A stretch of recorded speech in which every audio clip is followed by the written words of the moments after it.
Welcome new ARLI Fellows, and congratulations. You've joined a really wonderful group of fellows that runs back about, I think it's 14 or 15 or maybe even 16 years now. My name is Sue Hansen. Dr. Sue Hansen's my official title, and I'm the University Advisor Retired for ARLI, Action Research Leadership Institute, the program to which you are wonderfully now a new fellow. My role is to help and advise you throughout, to lead you through the action research steps, and just to facilitate everything that you need as you go through. And I'm always available for contact. My contact details will be on the syllabus that's part of this package, and you can email me at any time. You can telephone me when I'm in the country, but sometimes I'm not, and you will know when that is.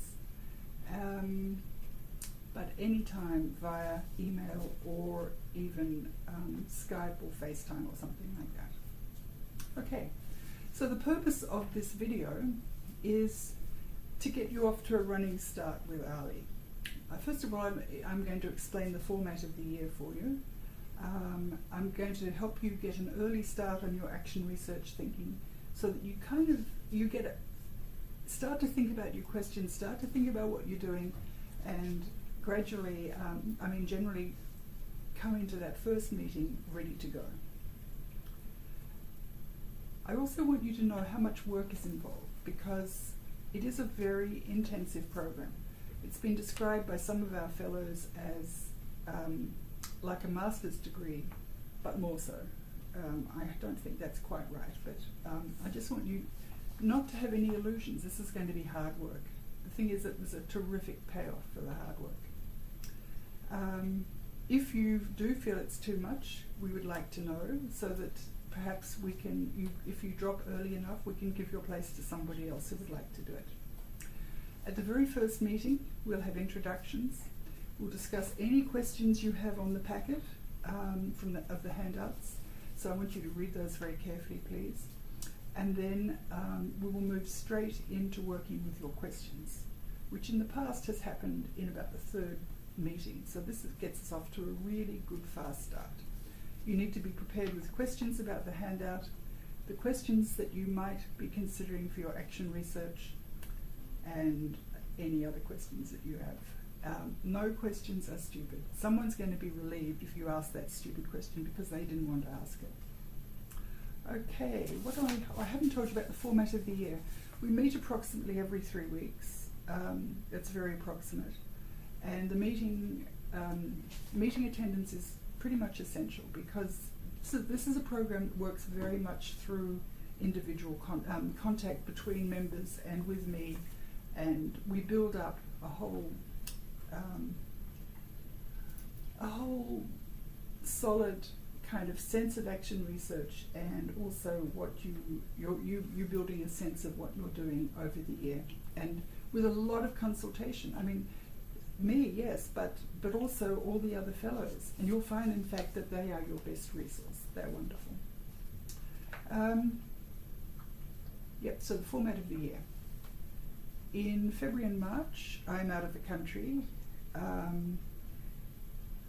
and there are meetings in small groups and also meetings in a whole group, which will be run by your senior fellows, who this year are Kate Carter and Michelle Kahn.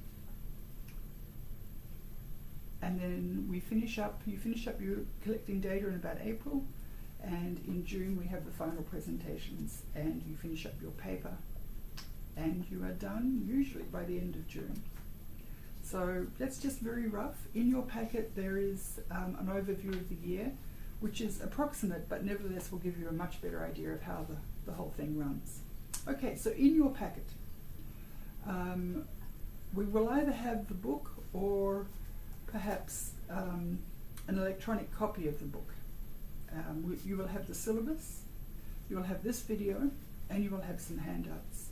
The handouts will be the action research cycle, which is a handout that I've used for quite a lot of years now, and was developed by some of the fellows, and it's a really nice way, I think, and kind of clearer than any of the books do, way of showing you what the whole process is about.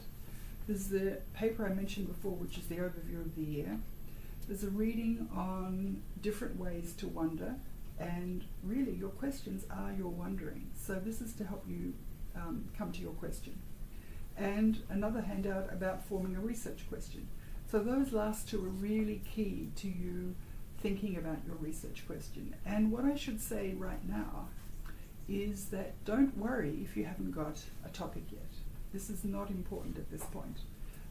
If you do have a topic and you're absolutely set on it, you may find that you change it. Lots of fellows change their topic in either, well, any time during anything up to the last month, actually. The last month it would be a sideways step, but some people change very dramatically early in the year. So do not worry, do not concern yourself if you don't have a very clear idea now of where you're going. It's right that you should not. So reading that and starting to form some a question or questions, that is your preparation for the first meeting. And we would ask you to try and be on time, please. Okay, what is action research? Really, basically, it's an inquiry into your teaching, your learning, and your students. So it's very student-focused, usually. We have had a few people who've focused it very much on themselves because that's what they needed to do, and that was terrific and excellent. But most action researches are done on your teaching and how that's affecting your students. The one absolute, well, actually there's two. One of the absolutely most important things is that you need to see that it's something that you have control over.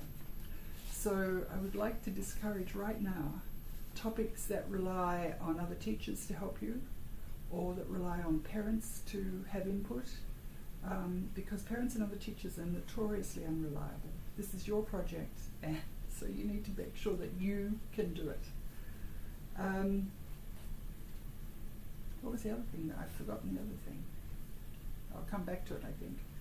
Oh, yes, that your action research, this is a tricky one, and this is something I have to keep saying sometimes up until the last month or so. I'm making this at the end of June, so we've finished our last presentations. But I was having to say it to people at least until the end of May. You do not prove anything with action research, and that's part of the nature of the process. What you do is you build up a very strong case with data that supports it for what it is that you're trying to show. So I'm going to say it again. You do not want to be proving anything. If your question is about proving, you need to change it. You can maybe shift it a little bit. I can help you with that, but no proving. And it also must be something that you wonder about. You might have been doing something for a while and you think, well, what is it about this that I could improve? What about this, what in this implementation that I'm doing is working, and what could I do to make it just a bit sharper? That's the kind of question. Or I've always wanted to do reading groups. Or somebody did this last year, groups that are formed completely randomly. I've always wanted to form my groups completely randomly. I wonder what would happen if I did that. That's also the kind of question that would be a very valid one. It is a cyclic process, action research. So you can start anywhere. You kind of typically start with the wondering, but sometimes the wondering comes out of some desperate situation that you had in your classroom last year or at the beginning of the year. Every teacher knows those. And so you're thinking, what can I do that this doesn't happen again? What can I do to meet the needs of those kids who are so out of control? That's the kind of wondering that we're talking about, and that's how we're talking about. That's what I mean when I say can start anywhere. Can start from some reading that you've done, and someone has a great theory and you think it sounds good. You want to put it into your classroom. That's the kind of, also another very possible action research. The question is getting the question right, and I will help you with that, and the other fellows will help you with that, is really important. the wording of the question is quite key. And from the question, we will develop in class the sub-questions. You don't need to worry about those initially. And the question and the sub-question are your guide through the whole action research process. They're absolutely foundational to your action research. The data in your action research can be pretty much anything. It can be qualitative, which means journal writing, your observation of students, looking at qualities in students, that kind of thing, or quantitative, which involves measuring in numbers. It can be also a mix of the two. Once again, I'm going to say to you, you're not proving anything. You're building a compelling case, and your story is made more reliable and more believable by the data that you incorporate into it. You learn by doing in action research. It isn't a really neat little simple 3-step process that I'll teach you and then you just do it. It's much more untidy than that. But you're going through this untidy process with everybody. So you're all struggling with the same things. The 2 senior fellows have done it successfully already once, and we will be visited by other past fellows who've done it successfully. So you'll have plenty of help to see that it's totally possible, and that you're almost certainly on the right track. And now this is really important. The idea that of failure is really important in action research. In action research, there is no such thing as failure. There is a situation where it doesn't go as you wanted it to go. So that's a very natural impetus to say, well, how can I do this better? What can I do to shift this so that I will be doing it? It'll be working much better for me. So failure becomes actually not exactly something that you're courting, but it becomes a really nice push into perhaps a slightly new direction. That's probably the best way to put it.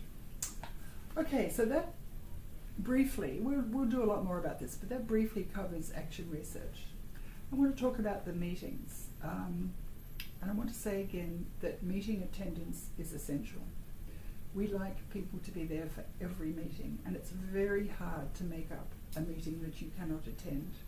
We go to a lot of trouble to make sure that it's a night that everyone can do. And of course things happen. You get sick, your children get sick, that kind of thing. And we do have people sometimes not attending, but non-attendance more than twice is a serious red flag. And at that point you're probably about to be counselled to leave the program. We've made exceptions on that, but they have to be pretty unusual.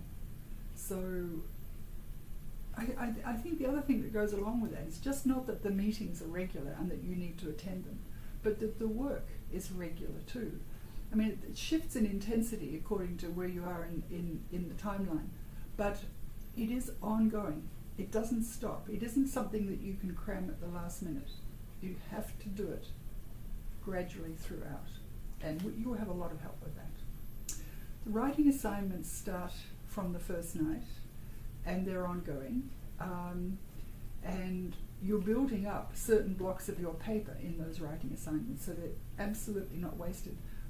I would hope and think that nothing is wasted in the work that we do.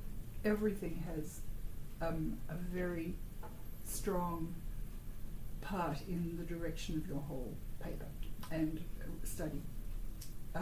You are going to be asked to do a teacher journal, and ideally that would be at 2 times a week or more. There is no substitute for it in terms of having the kind of background that you need to write the kind of paper that you're going to be writing at the end of this, to writing up your study. We have a book, which I think I mentioned already, may or may not be part of your packet, but there'll be reading assignments from that for the first year, and I think first half of the year, and I think you'll find it helpful and maybe something that you'll go back to of your own accord. We really ask that you communicate, especially with me. I'm really your first point of communication, but also with Sarah. Sarah stays very involved with the program. And also the 2 senior fellows who, you know, they are wonderful. They are there to guide you. They're there to help you see that it's all doable and to encourage you and to show you how they've done it. They've both done a superb job this year.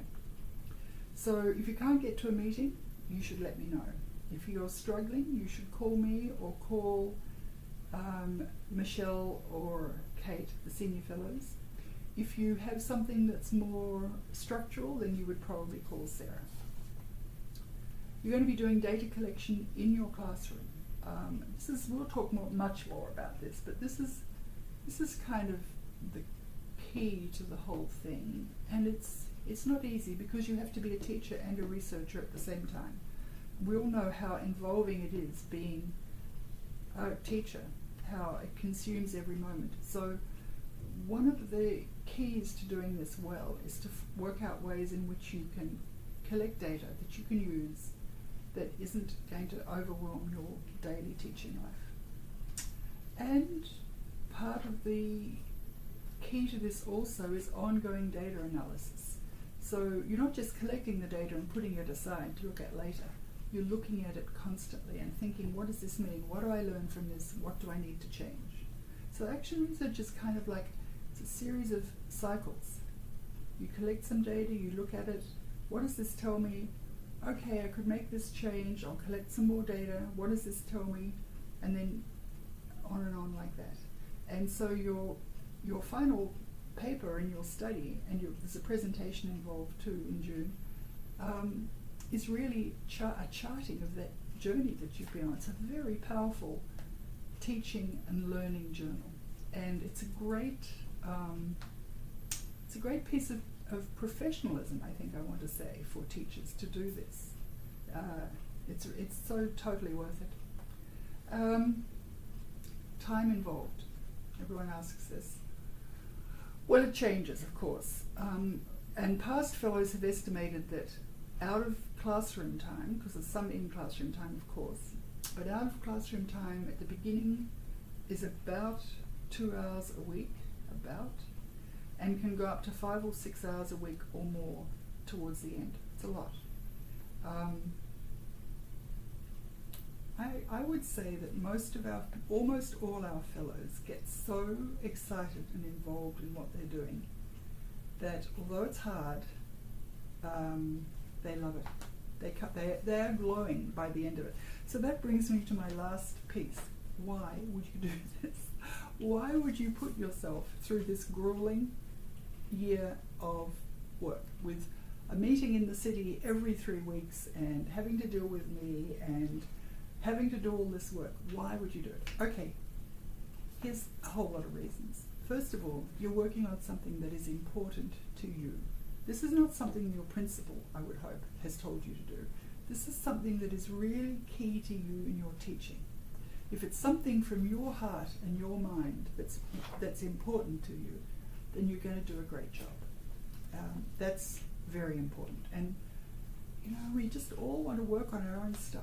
You would be working on your own stuff. And we know, because we've chosen you, that you are a passionate, caring, involved, thoughtful teacher. And this is exactly what you need to be all those things, to be even more all those things. You're going to be working with probably, we don't know yet how many, probably 10 to 14 other teachers just like you.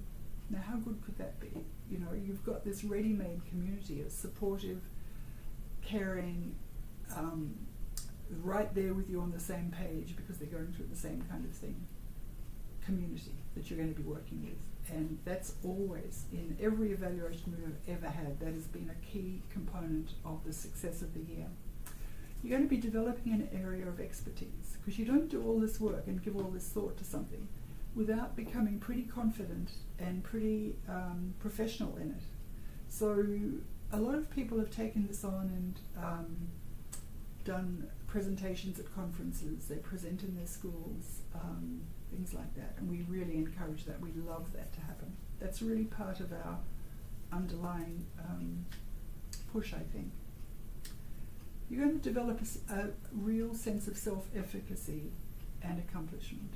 It just goes without saying with all this this involvement and work, and that's good for all of us. Every one of us needs that. And you have a possible publishing opportunity. We work with, actually no, she works with us, an editor of the Midwest Educational Research Journal. It's an online journal. She comes to the presentations, she reads a lot of the papers, and she chooses some of them to go into the journal. That's a bit of extra work, but it's after ARLI has finished, so quite a few of our fellows take that on. And if you were to look at that journal and go back, you would see quite a few ARLI fellows in it. Well, that's it really. Again, I welcome you. I am thrilled to be meeting with you, to meet with you in September. Typically our first meeting is not the first week of CPS going back to school, but the second week. And the day will be decided, and I would ask that you help Sarah by returning very, very quickly her form about what days can work for you, so that we can finalise the syllabus. Because we can't send the packet out until we've got the syllabus. Yeah. So in September, I will meet you. I will be newly back from Australia at that point, and raring to go for another year.